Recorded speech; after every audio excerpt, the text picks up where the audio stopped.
Hello प्यारे बच्चों, कैसे हो। एसएमजी के इस ऑनलाइन प्लेटफॉर्म पे बेटा आपका स्वागत है। बेटा हमने लास्ट क्लास के अंदर कंप्लीट किया जीके पोर्शन, तो आपने याद कर लिया होगा, नोट कर लिया होगा। अब आज जो हम नया जो टॉपिक स्टार्ट कर रहे हैं वो रहता है हमारा वायुमंडल की संरचना व संगठन। आज जो हमारा टॉपिक रहता है वो रहता है वायुमंडल की संरचना व संगठन। बेटा इस टॉपिक को पढ़ने के लिए हमें दो पार्ट्स के में डिवाइड करना पड़ता है। टॉपिक को हमें दो पार्टीशन के अंदर डिवाइड करना पड़ता है। पहले हम पढ़ते हैं वायुमंडल, इसे हम दो पार्ट्स में बेटा डिवाइड कर लेते हैं। एक तो आता है संगठन, संगठन, और दूसरा जो पार्ट आता है वो बेटा रहता है संरचना।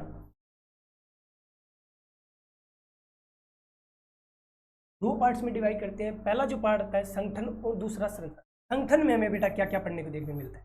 संगठन में हमें गैसें, वायुमंडल में कौन कौन सी गैसें हैं उनके बारे में हम अध्ययन करते हैं।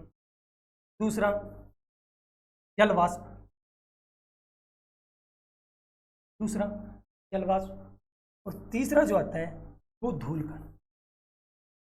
धूल हो सकते हैं मिट्टी वाले कण जो हैं उनके बारे में हमें इसमें पढ़ना पड़ता है। तो संगठन में हम तीन चीज़ें देखेंगे, गैसें, जल वाष्प और धूल कण। जबकि संरचना के अंदर परतों का जिक्र आता है बेटा। जो वायुमंडल के अंदर परतें हैं जैसे क्षोभ मंडल,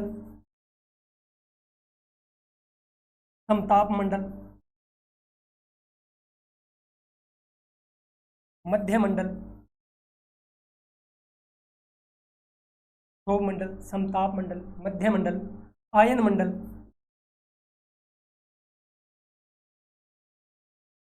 और एक आता है बहिर्मंडल। दो चैप्टर्स के अंदर हमें इन्हें डिवाइड कर लेते हैं। पहला आता है संगठन, संगठन में गैस, जलवाष्प और धूलकण को पढ़ेंगे। और दूसरा जो इसका पार्ट आएगा उसमें हम क्षोभ मंडल, समताप मंडल, मध्य मंडल, आयन मंडल और बहिर्मंडल को पढ़ेंगे। तो हमें वायुमंडल का संगठन और संरचना की ये मुख्य तो थीम या स्ट्रक्चर रहते हैं। तो आज बेटा हम वायुमंडल की जो है संगठन के बारे में बात करते हैं। तो संगठन में हम सबसे पहले ले लेते हैं बेटा गैसों को। आती है हमारे सामने। उससे पहले हम बात करें हमारे जो चारों ओर का आवरण है बेटा, हमारे जो चारों ओर का आवरण है, हम सांस ले रहे हैं वो गैसों के अंदर आती है। हम कौन सी सांस ले रहे हैं? ऑक्सीजन ले रहे हैं, हम गैस के अंदर आती है। हमारे जो चारों ओर का आवरण है उसे हम पर्यावरण कहते हैं। पर्यावरण में बहुत सारी गैसें हैं, तो उसी गैसों के बारे में वायुमंडल के संगठन में हम गैसों को पढ़ते हैं। तो सबसे पहली जो हमारे सामने गैस आती है उसे हम बोलते हैं नाइट्रोजन। क्या बोलते हैं? नाइट्रोजन। नाइट्रोजन। इसकी जो वायुमंडल में बेटा मात्रा रहती है कितने प्रतिशत रहती है? 78.08%। 78.08% वायुमंडल में नाइट्रोजन की मात्रा है। नाइट्रोजन के बाद दूसरी जो गैस आती है वो है ऑक्सीजन। ऑक्सीजन वायुमंडल में इसकी क्या मात्रा रहती है? इसकी मात्रा रहती है 20.94%। तीसरी जो गैस आती है वो आती है ऑर्गन। इसकी जो वायुमंडल में मात्रा की बात करें 0.93%। और 4 नंबर पे जो गैस आती है उसका नाम है कार्बन डाइऑक्साइड। इसकी जो मात्रा रहती है 0.03। हम देखते हैं इस मात्रा के हिसाब से तो लगभग 99% से ऊपर ये दो ही गैसें आ जाती है बेटा, नाइट्रोजन और ऑक्सीजन, ये दो ही गैसें आ जाती। पूछ ले वायुमंडल में सर्वाधिक कौन सी गैस पाई जाती है, तो नाइट्रोजन गैस पाई जाती है। इसके अलावा भी जो गैसें रहती हैं, अन्य गैसों में बात करें नियोन। नियोन के बाद हम बात करें हीलियम।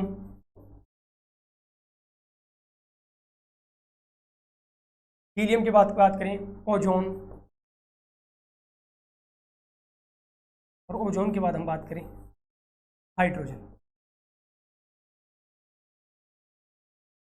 हाइड्रोजन ये भी वायुमंडल में पाई जाने वाली कुछ अन्य गैसें। महत्वपूर्ण गैसों में हमने ये जो 4 नाम लिखे हैं, नाइट्रोजन, ऑक्सीजन, ऑर्गन और कार्बन डाइऑक्साइड, जिसमें से नाइट्रोजन जो है सर्वाधिक मात्रा में पाई जाती है। तो बेटा देखते हैं विशेष रूप से हम नाइट्रोजन को देखते हैं। नाइट्रोजन का क्या काम रहता है वायुमंडल में?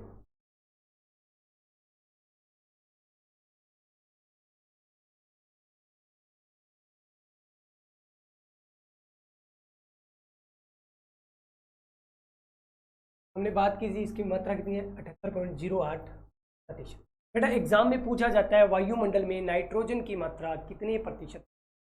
तो ये सैनिक स्कूल, मिलिट्री स्कूल, नवोदय के लिए तो बहुत ही इंपॉर्टेंट रह जाता है। इनके जो है परसेंटेज पूछे जाते हैं कि इसका आयतन वायुमंडल में कितना है। तो ये आपको बेटा याद करना पड़ेगा। ये जो बेटा आपको है याद करना पड़ेगा कितना परसेंट रहता है। ये जो है आपको नंबर जो है याद करना पड़ेगा बेटा। तो नाइट्रोजन के बारे में हम बात करते हैं तो सर्वाधिक पाई जाने वाली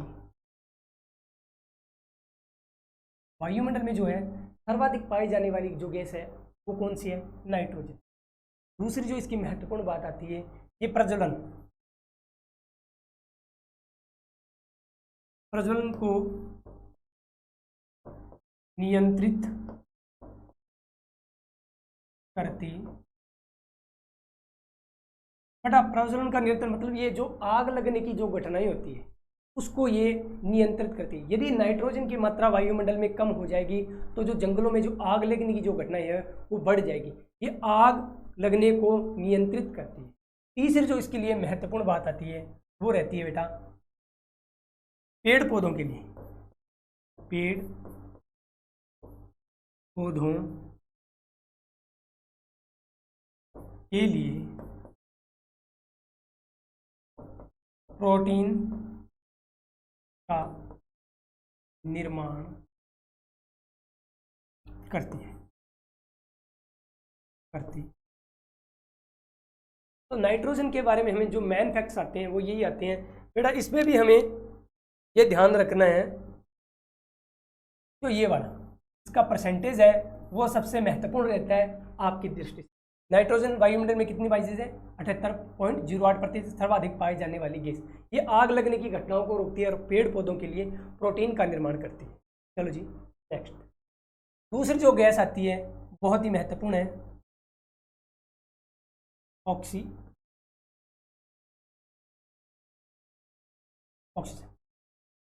वायुमंडल में ये इसकी जो मात्रा रहती है 20.94%। इसका जो महत्वपूर्ण काम है ये कौन सी वायु है? प्राण वायु। बेटा हमें आप और मैं जो सांस ले रहे हैं, जीवन जी रहे हैं, वो क्या है? ऑक्सीजन ही लेते हैं। हम ऑक्सीजन लेते हैं और कार्बन डाइऑक्साइड जो है छोड़ते हैं। हम जब सांस खींचते हैं लंबा तो ऑक्सीजन आ रही है, छोड़ते टाइम कार्बन डाइऑक्साइड। तो इसलिए इसे ऑक्सीजन को क्या बोलते हैं बेटा? प्राणवायु बोला जाता है। ऑक्सीजन को क्या बोला जाता है? प्राणवायु बोला जाता है। इसके लिए दूसरा जो महत्वपूर्ण फैक्ट आता है ये क्या है? प्रज्वलन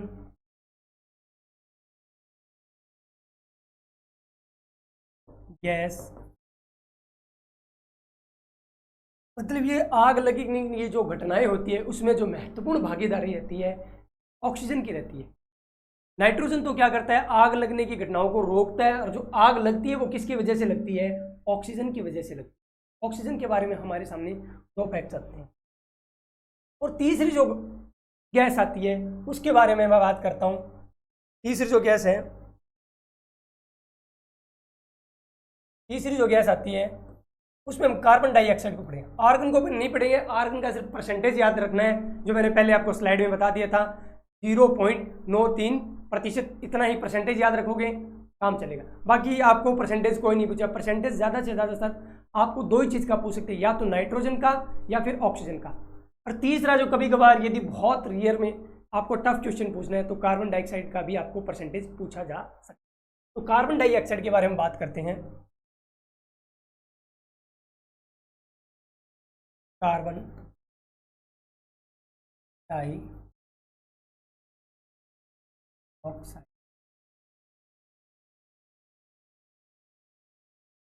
बेटा कार्बन डाइऑक्साइड की जो मात्रा रहती है वो 0.03% वायुमंडल मात्रा रहती है, 0.03% इसकी मात्रा रहती है। ग्रीन हाउस प्रभाव के लिए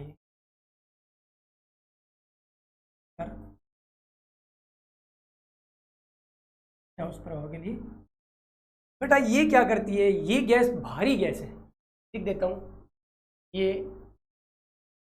भारी गैस, ये वायुमंडल के निचले हिस्से में रहती है और ये क्या करती है, सूर्य से जो किरणें आती हैं, सूर्य से जो ऊर्जा या उष्मा जो प्राप्त होती है उसको ये वापस वायुमंडल में जाने से रोकती है। इसीलिए जो अभी भी हमारे जो पृथ्वी का धीरे धीरे टेम्परेचर बढ़ रहा है उसमें इसकी जो कार्बन डाइऑक्साइड की है महत्वपूर्ण भूमिका रहती है, कार्बन डाइऑक्साइड की महत्वपूर्ण भूमिका रहती है। ग्रीन हाउस प्रभाव मतलब ये एक वायुमंडल में एक कवर के रूप में काम करती है, नीचे से जो गर्मी जाएगी वो वायुमंडल में रोक के रखती है और क्या करेगी, हमारे पृथ्वी के जो तापमान है उसको बढ़ाने का काम करेगी। अभी हम जो ओजोन गैस छिद्र की बात कर रहे हैं उसमें भी कार्बन डाइऑक्साइड का महत्वपूर्ण योगदान रहता है। तो ये ग्रीन हाउस गैस के लिए उत्तरदायी है, ये भारी गैस है और सबसे परिवर्तनशील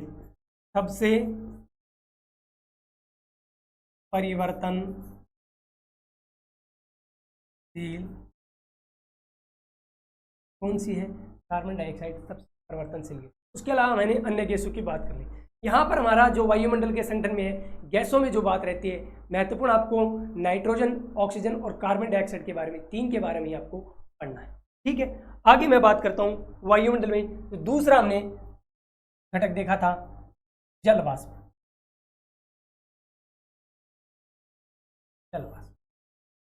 बेटा जल वाष्प की बात करें, आपने देखा होगा गर्मियों के टाइम में जब आपकी मम्मी, आपकी बहन, आपकी चाची, दादी जब कपड़े धो करके सुखाती हैं, मतलब कपड़े जब सूखने के लिए रखते हैं तो गर्मियों में वो कपड़े आपके जल्दी सूख जाते हैं, जबकि सर्दियों में या बरसात के मौसम में उन्हीं कपड़ों को सूखने में काफ़ी टाइम लगता है। इसका कारण क्या रहता है, इसमें जलवाष्प की महत्वपूर्ण।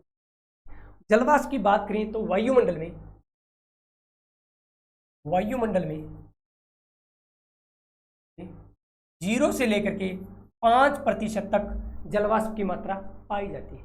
वायुमंडल में बेटा 0 से लेकर के 5% तक जलवाष्प की मात्रा पाई जाती है। औसतन देखें, यदि पूरी पृथ्वी का औसत ज्ञात करें, औसत देखें तो औसतन हम बात कर सकते हैं वायुमंडल में 2% जो है जलवाष्प की मात्रा पाई जाती है। ये जो मात्रा है बेटा स्थान विशेष एवं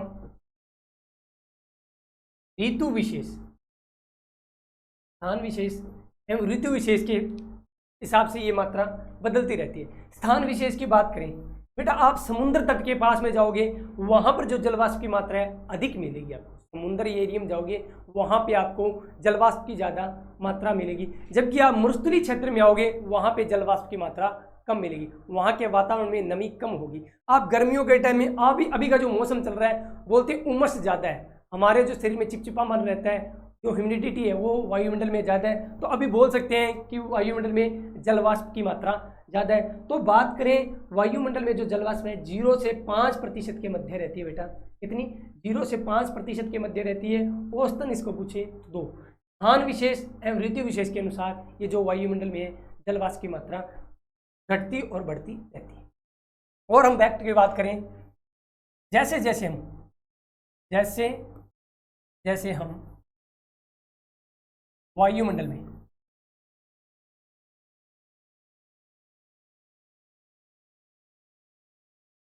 जैसे बेटा हम वायुमंडल में ऊंचाई की तरफ बढ़ते हैं, जैसे हम धरती से आसमान की ओर जाएंगे, जो है जलवाष्प की जो मात्रा है ऊंचाई की ओर बढ़ते हैं तो जलवाष्प की जो मात्रा बेटा धीरे धीरे कम होने लग जाती है। जैसे हम वायुमंडल में ऊंचाई की ओर और बढ़ते हैं, धीरे धीरे जलवाष्प की मात्रा कम होने लगती है। लगती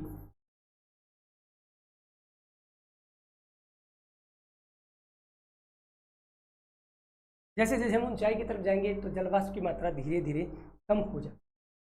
मतलब बात कर लेते हैं 90% जो जलवाष्प है, 90% जलवाष्प जो है 5 से लेकर के 8 किलोमीटर ऊंचाई तक पाई जाती।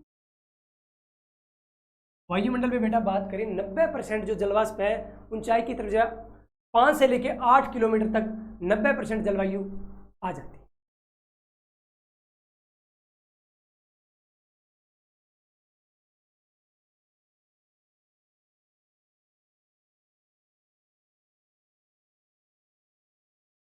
बात कर लेते हैं जलवायु के लिए महत्वपूर्ण, जलवायु के लिए महत्व, वायुमंडल में जो जलवाष्प की मात्रा है जलवायु के लिए बेटा महत्वपूर्ण रहती है। चलिए नेक्स्ट पे बात करते हैं मौसमी घटनाओं के लिए महत्वपूर्ण, मौसमी घटनाओं के लिए जलवाष्प महत्व। जैसे बेटा बारिश होनी है, बरसात के लिए कौन महत्वपूर्ण है? जलवाष्प महत्वपूर्ण। जैसे तूफान आना है, तूफान के लिए कौन महत्वपूर्ण है? जलवाष्प महत्वपूर्ण है।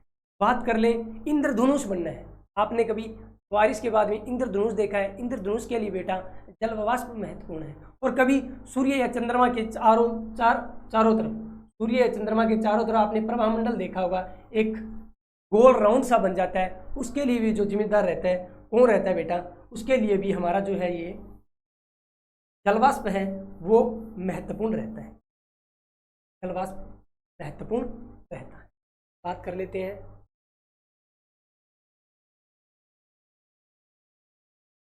वर्षा, तूफान, वर्षा, तूफान, इंद्र धनुष, प्रभा मंडल। इन घटनाओं के लिए, इन घटनाओं के लिए जलवाष्प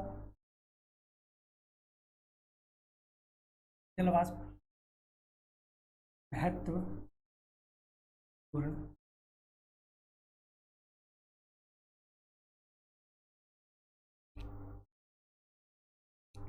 जलवाष्प महत्वपूर्ण।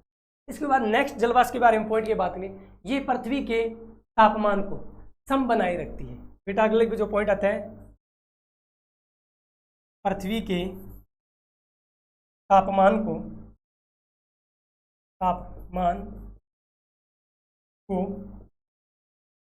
सम बनाए रखती। जो जलवाष्प है, पृथ्वी का जो तापमान रहता है उसको सम बनाए रखने में हमारी जो है जलवाष्प का महत्वपूर्ण योगदान रहता है। तो हम बात कर रहे थे जलवाष्प की। जलवाष्प जो बेटा वायुमंडल में इसकी जो मात्रा रहती है कितनी रहती है? 0 से लेकर के 5% तक जलवाष्प वायुमंडल में विद्यमान रहता है। औसतन देखें तो बेटा 2%। बात कर ली स्थान विशेष एवं ऋतु विशेष के अनुसार जलवाष्प की जो मात्रा है वो बदलती रहती है। स्थान विशेष और ऋतु विशेष के अनुसार जलवाष्प की मात्रा बदलती रहती है। जैसे मैंने एग्जांपल दिया था, समुद्र तटीय क्षेत्र जो होता है वहाँ पर जो है जलवाष्प की मात्रा जो है अधिक पाई जाएगी, जबकि मरुस्थलीय एरिया में जाओगे वहाँ पे जो जलवाष्प की मात्रा है कम पाई जाती है। तो ये याद रखना, जो जलवाष्प है स्थान विशेष और ऋतु विशेष के अनुसार उसकी मात्रा में कमी और अधिक होता रहता है। जैसे जैसे हम वायुमंडल में ऊंचाई की ओर बढ़ते हैं धीरे धीरे जलवाष्प की मात्रा कम होने लगती है। हम धरती सरफेस से जैसे ऊपर वायुमंडल की तरफ जाते हैं, जैसे जैसे हम बढ़ते जाएंगे तो जलवाष्प की मात्रा धीरे धीरे धीरे बेटा घटती जाती है। क्या करती जाती है? धीरे धीरे घटती जाती है। और बात कर लें हम जमीन से 5 से 8 किलोमीटर की ऊंचाई तक यदि सारी जलवाष्प की काउंटिंग करें, यदि 100% माने, उससे 90% जो जलवाष्प है बेटा 8 किलोमीटर की ऊंचाई मतलब क्षोभ मंडल में ही आ जाती है। सारी की सारी जो जलवाष्प है क्षोभ मंडल में ही आ जाती है। हम बात कर ले मौसमी घटनाओं के लिए जलवाष्प जिम्मेदार है। बरसात होना है तो जलवाष्प की मात्रा को देखा जाएगा। तूफान, मौसम की स्थिरता और अस्थिरता, सीधा डायरेक्ट बोले मौसम कैसा रहेगा, स्थिर या अस्थिर, इसकी गणना हम जलवाष्प की मात्रा के आधार पर लगाते हैं। जलवाष्प की मात्रा ही डिसाइड करेगी मौसम में क्या रहेगी, स्थिरता रहेगी या अस्थिरता रहेगी। बरसात आना, तूफान आना, इंद्रधनुष का बनना, सूर्य और चंद्रमा के चारों ओर प्रभामंडल का बनना, इन घटनाओं के लिए जलवाष्प ही जिम्मेदार होती है। क्या बेटा? जलवाष्प ही जिम्मेदार होती है। पृथ्वी के तापमान को सम बनाए रखती है। जलवाष्प क्या है? पृथ्वी के तापमान को सम बनाए रखती है। सम का मतलब है ना तो ज़्यादा पृथ्वी के तापमान को अधिक होने देती है और ना ही बहुत ज़्यादा ठंडा। ये बैलेंसिंग का कार्य करती है। जो जलवाष्प है वायुमंडल के अंदर तापमान को बैलेंसिंग करने का काम कौन करती है? जलवाष्प करती है। ठीक है बेटा, आगे हम चलते हैं। तीसरा जो हमारे सामने संगठन में टॉपिक आया था वो था धूल कण। धूल, जिसे बेटा एरोसॉल भी बोल देते हैं। एरोसॉल, धूल कण, जिन्हें हम मिट्टी के कण भी बोल देते हैं। बेटा हम जब भी जाते हैं इधर उधर डस्ट उड़ती रहती है। मिट्टी के बहुत बारीक कण, मिट्टी के बहुत बारीक जो बड़े कण होते हैं, जो बड़े बड़े कण हो गए, जैसे आप किसी वाहन या गाड़ी से कहीं पे जा रहे हो, मिट्टी उड़ती है, वो जो डस्ट है वो तो कुछ समय बाद सरफेस पे आ जाती है। और मिट्टी के जो बारीक कण जो सीधी खुली आंखों से नहीं देख पाते, वो बेटा वायुमंडल में एनी टाइम छोटी छोटी छोटी छोटी कण जो है हवा में वायुमंडल में उड़ते रहते हैं। ये जो होते हैं कण वायुमंडल में जब उड़ते रहेंगे तो इन पे बेटा क्या होगा, जो हमने बात की थी पीछे जलवाष्प, जलवाष्प की जो बूंदे हैं इनके चारों ओर इर्द गिर्द चिपक जाती है। बेटा जो जलवाष्प की बहुत बारीक कण है, वो बहुत ही बारीक मिट्टी के कण है, वो आपस में चिपक जाते हैं। इसलिए इन्हें क्या बोलते हैं? आर्द्रताग्राही नाभिक भी बोल देते हैं। क्या बोल देते हैं? धूल कणों को बेटा क्या बोल देते हैं? धूल कणों को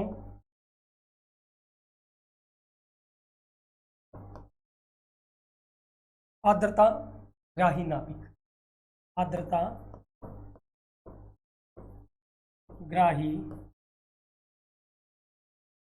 नाभिक ही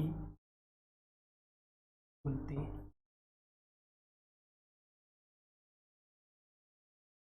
धूल कणों को बेटा आर्द्रताग्राही नाभिक भी बोला जाता है। क्या बोला जाता है? आर्द्रताग्राही नाभिक भी बोला जाता है। बात कर लेते हैं धूल कणों के कारण। धूल कणों के कारण सूर्य के प्रकाश का, सूर्य के प्रकाश का प्रकीर्णन, प्रकीर्णन होता है। बेटा इस शब्द को आपको क्या करना है? अंडरलाइन करना है। सूर्य के प्रकाश का प्रकीर्णन किस वजह से होता है, या सूर्य के प्रकाश का प्रकीर्णन किस वजह से होता है? तो धूल कणों की वजह से सूर्य के प्रकाश का प्रकीर्णन होता है। तो इसकी वजह से आपको दो घटनाएं देखने को मिलती है। प्रकीर्णन की वजह से हमें मुख्यतः दो घटनाएं हमें देखने को मिलती है। एक तो जो पहली घटना आती है सूर्य उदय व सूर्य अस्त के समय सूर्य का लालिमा लिए दिखना। हमें जब सूर्य उदय तो सूर्य लाल दिखाई देता है, और जब सूर्य अस्त होता है उस टाइम जो है सूर्य हमें लाल दिखाई देता है। किसकी वजह से दिखाई देता है? प्रकीर्णन की वजह से दिखाई देता है। दूसरी बात, जो हमें आसमान का जो रंग है नीला दिखाई देता है, वो किसकी वजह से दिखाई देता है? वो भी प्रकीर्णन की वजह से दिखाई देता है। एग्जाम की दृष्टि से ये दोनों ही पूछ लेते हैं, आसमान का रंग नीला क्यों दिखाई देता है? तो उत्तर रहेगा प्रकीर्णन की वजह से। प्रकीर्णन जो है किस कारण होता है? धूल कणों के कारण। तो बेटा ये नोट कर लीजिएगा, प्रकीर्णन के परिमाण स्वरूप सूर्योदय व सूर्यास्त के समय सूर्य लालिमा दिए दिखाई देता है। दूसरा, आसमान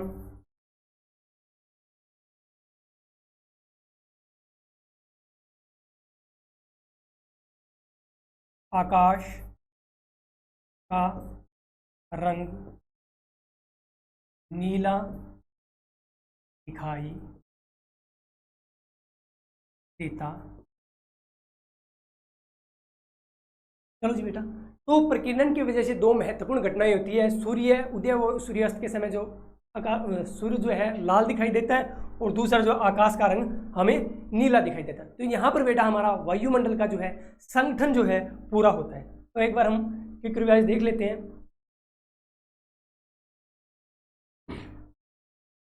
तो वायुमंडल को हम दो भागों में, दो पार्ट्स में पढ़ते हैं, वायुमंडल का संगठन और दूसरा वायुमंडल का संरचना। तो आज हमने संगठन के बारे में जिक्र किया। तो संगठन में हमने गैसें, जलवाष्प और धूल कण का अध्ययन किया है। बेटा जो वायुमंडल में महत्वपूर्ण जो गैसें आती है, नाइट्रोजन गैस याद रखनी है, उसका परसेंटेज भी पेपर में पूछा जाता है और पूछा जाएगा। बेटा परसेंटेज पूछा जाता है, पूछा जाएगा। और दूसरा प्रश्न इसके बारे में, वायुमंडल में कौन सी गैस सर्वाधिक पाई जाती है, तो नाइट्रोजन। उसके बाद ऑक्सीजन, ऑर्गन और कार्बन डाइऑक्साइड। इनमें से ये जो स्टार्टिंग के जो चार हैं गैसें, इनका आपको परसेंटेज याद रखना पड़ता है।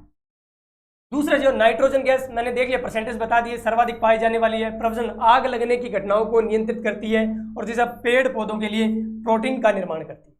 ठीक है। ऑक्सीजन के बारे में एक ही है, प्राणवायु है। हम जो ऑक्सीजन लेते हैं, हम जो सांस लेते हैं उसमें ऑक्सीजन होता है, छोड़ते हैं वो कार्बन डाइऑक्साइड है। कॉमन सेंस की बात है, सबको पता होता है, फिर भी हमने यहाँ बता दिया। और आग लगने के लिए जो जिम्मेदार जो गैस होती है वो ऑक्सीजन रहती है। परसेंटेज 20 तो उसका याद रखना।